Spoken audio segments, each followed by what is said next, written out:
She waved a stack of papers at the cops, screaming that I owed thousands. But when they looked closer, the bills weren't mine. They were hers, and that mistake cost her everything.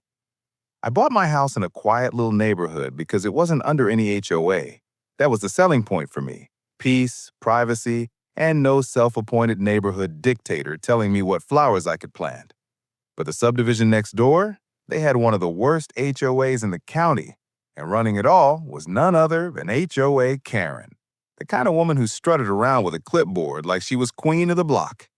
For months, she'd been trying to rope me into her HOA, even though my house wasn't part of it. I ignored her letters and fake invoices, thinking she'd eventually give up. Oh no, Karen doesn't give up. She escalates. One Friday evening, I pulled into my driveway and saw two patrol cars waiting. Karen stood there with a smug grin, holding a fat folder of paperwork. "There he is," she shouted. "That's the man who owes the HOA over $12,000 in unpaid bills. Arrest him." The officers approached me. "Sir, can we see your ID and talk about these alleged debts?" I stayed calm and handed them my license. "Gentlemen, I don't belong to this HOA. She's been harassing me for months." Karen shoved the papers forward. "Look! The late fees, landscaping fines, maintenance bills, he hasn't paid a dime." The cops started flipping through her folder. That's when the cracks showed. Every single bill had her name on it. Every fine, every overdue notice, it all traced back to her property inside the HOA. One officer raised an eyebrow. "Ma'am, these were your bills. Why are you trying to pin them on him?" Karen's face turned beet red.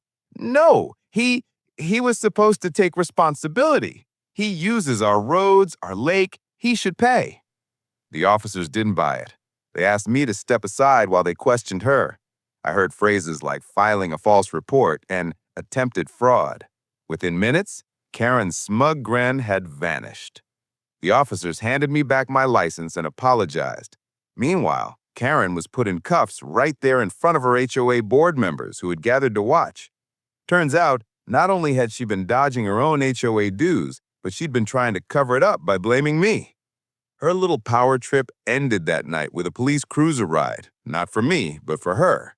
And the best part? The HOA had to remove her as president after the scandal.